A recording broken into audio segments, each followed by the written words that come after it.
that Washington, that Congress would come together with a bipartisan infrastructure plan that would help us invest more. The Corps of Engineers need to have more money to make sure their lock and dam system is well maintained. We just created a levee task force that I announced today, 25 members of that's going to be looking at strengthening the infrastructure along our rivers so that we can resist the challenges or overcome the challenges of flooding from time to time. That's going to happen, and we have to have strong infrastructure, including levees. And then the legislature just passed a highway funding bill that not only we're going to have $96 million more a year going into our highways from what we immediately added and put into place, but we're also going to have request the voters to extend a half-cent sales tax. We need your support for that in November 2020. And then finally, with the surplus that we have, 25% of that surplus is going to go to our infrastructure. And so we in Arkansas understand that connection, and it is rail. And we could not operate the port effectively without Union Pacific's partnership. We could not have an effective transportation system in terms of trucking without the partnership with rail and with shipping and with our navigation system. So it all ties together. We need to continue to invest in that both at the federal level and at the state level, and we are doing our part. So I hope that is a little bit responsive, Mac. I think it's more than a little bit. I think it's a perfect setting of the table and really framing our conversation today and really noting the opportunities ahead and what it's going to take to seize those opportunities. You know, just quickly building on the governor's comments, Lance, before I get to you specifically about the railroad industry and Union Pacific, but if you really think about it, transportation really just goes to our way of life, whether it's our personal transportation or, importantly, our business transportation. It's really about our standards of living, about jobs, about our well-being, and indeed about our security, which obviously Governor Hutchison appreciates and understands more than almost anyone because of his tenure in Homeland Security. So it's right at the heart of our entire development in this city and others around the country. So Lance, Union Pacific, 150 years, that golden spike, the Transcontinental Railroad that you just dedicated, a wonderful moment. We've come a long way from the steam engine. So the rail industry, is it an industry with a forward-looking future, or is it just a historic industry of the past? And I know the answer to that before I ask it, but the technology in the rail industry is breathtaking, I can tell you. So Lance, we're delighted to have you here. The floor is yours about the rail industry and specifically relating to the port. Yeah, thank you very much, Mac, and it is a pleasure to be here. I learned something. I learn something every day. A good day is when I learn more than one thing. And today I started out my day by learning I could be a Baptist minister because I don't pay attention to my script either. I saw Scott cringing. Oh, no. And I'll tell a quick story before we get down to business. On my first visit to Governor Hutchison here, we had a nice dialogue. We were in his office for a while. But the thing he was most excited about to show me was his economic development war room. And for those of you that have not been in his office, I'm presuming it hasn't changed much. There was dedicated maps, pin-cushion maps so that you'd know where the opportunities are, where the hits were, where the wins were happening. And we spent a fair amount of time in that room talking about business development, what the economic development future, what the horizon looked like for your great state. And I've shared this with the governor now a couple of times. No kidding. When I visit the other 22 governors that we serve, great states, I let them know that they've got a serious competitor in the middle of the country and they better get their act together, because I haven't seen anything like that in any other state so far on my visits. So you're nobody's business, and it's showing. It shows here in the great city of Little Rock and your Port Authority. That's an economic engine that we see because of the business we do with it. Anything from steel tubes and pipe for transporting, the gas and oil that's coming out of our shale energy plays to Skippy peanut butter. And we see it all. It covers the gamut. Plus 4,000 jobs, 40 plus industries, and just an economic engine.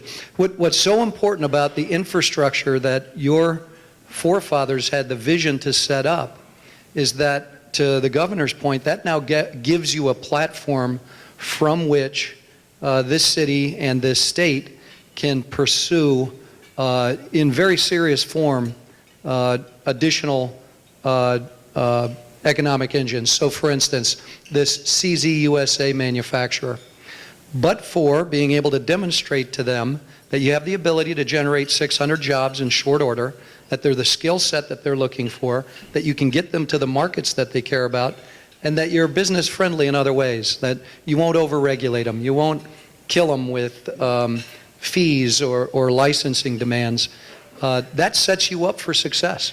There are hundreds and thousands, millions of CZ USA firms out there that, but for knowing about your port and what you have to offer, they're all opportunities on the horizon.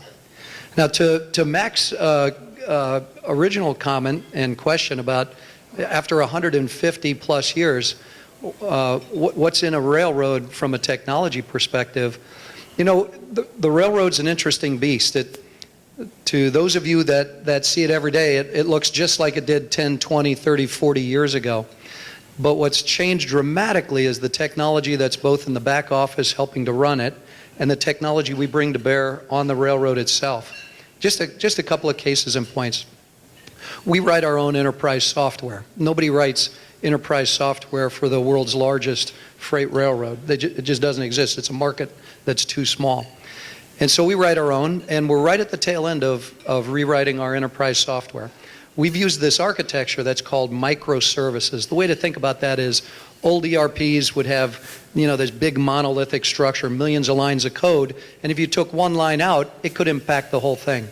Microservices are these little boxed off programs that any coder can call on to perform a function. Our system has 3,000 plus. The only architecture, this is a very modern way to architect, the only company with a larger microservices architecture than us is Netflix. That's probably not a company you'd put Union Pacific in the same bucket of when it comes to technology. And then just one other thing to note, we've implemented this thing called Positive Train Control. It's a safety software. It's really a safety system. It's an overlay on our overall network. At this point, in 32,000 miles of track out in the middle of nowhere in our great country, there is no train that isn't being tracked right now through GPS, whose health of the locomotive we don't know virtually immediately, and whose health of the railroad it's transferring on we don't know immediately. So our railroad is anything but old-fashioned at this point. There's no question about that. And I think to think about, Governor, when you mentioned the AEDC and Mike Preston, I think Randy Zook is here from the State Chamber, and so many other people that have been involved in Arkansas's economic development over the years. There was just an op-ed in today's Wall Street Journal about the long economic expansion that we've enjoyed. And the theme of the piece was logistics was at the very heart of that economic growth. Sustained economic growth. And really building on what Mayor Scott said, clearly the rail industry with its environmental aspects, which are significant, with its economic aspects, and particularly when you connect it with intermodal, that's what makes our region and our country competitive against other regions and other countries. And that is absolutely crucial. I want to be sure I stay on point in the time we have, but Lance, let me have a follow-up question, if I may, and Governor, if I could ask you to comment, because you and I just did a little program over at the Mansion where you and Susan were gracious enough to host the exporters of Arkansas, and I really enjoyed that and was privileged to be a part of it with you. But Lance, let's talk a second about trade. you've been very engaged, including meeting with President Trump and many of his cabinet members recently, about trade, both the USMCA, the renewal of the North American Free Trade Agreement, and U.S.-China trade. So touch on that, if you will, and Governor, if I could ask you to follow up, I would appreciate it. Absolutely. So trade is critically important to your state. I think virtually everybody here knows that, given that we're here for a Port Authority event. But let's dig a little deeper in that. So in your state, 1 out of every 2 acres of beans planted are planted for export. When you think about the ability to connect your manufacturing base, your industrial, your ag base, not just to the rest of the country, but to the world, that's the real support for the economic engines that you've got here in your state. Mac mentioned the USMCA, the renegotiation of NAFTA, was a success. The new agreement is a better agreement. It's modernized. The old agreement, 25 plus years old at this point, needed to be modernized, and it was. The big lift in front of us right now is ratification of USMCA. There's 3 options on going forward as regards our trade with Canada and Mexico. Option 1 is ratify USMCA, and we continue to grow with both trade partners. Option 2 is don't ratify USMCA and stay in NAFTA. That's pretty perilous in that Mexico has already ratified USMCA, and Canada looks like they'll be on a path with us. So some will be in, some will be out. Not sure it's easy to just stay within NAFTA. And the third option, which our president says is the one he'll go down, and that's exit NAFTA and just rely on a different trade regime, probably the WTO. That's a horrible outcome for us. A lot of our trade with Mexico and with Canada is tariff-free. WTO would set up a new mechanism that would not be tariff-free in both directions, and it would disadvantage U.S. manufacturing. That'd be a horrible outcome. When it comes to our trade with China, you know, our president is taking a very significant calculated gamble, and it's his obligation and his authority to make that gamble. And then the gamble is he's used tariffs to get China to the table. That appears to have worked. And we've had a serious negotiation on bringing China into the modern trade world, which is appropriate because China really has, in the harshest words, kind of cheated the WTO system, at least in its spirit, in terms of how open their market is versus how they penetrate open markets around the world. But the risk now is, all of us know that tariffs are a tax on our consumption. Whoever is buying the tariffed good ultimately is going to be paying that, whether it's in higher prices or directly. And we're at 25% on 200 billion inbound, and there's a threat to go 10 or 25% on 300 billion inbound. $500 billion at 10% plus tariffs. Now that's been set aside in an effort to continue the negotiation. That's awesome. At this point, though, it's all about time, because the longer this tariff regime is in place, the greater the risk to the U.S. economy. I did have the great pleasure, as Mac noted, of visiting with the president 2 weeks ago, Friday a couple of weeks ago. And we had a long dialogue on USMCA, on China trade, on trade with Japan and Europe. We need agreements with both. And he understood clearly how we as manufacturers and transporters, the industrial economy, saw the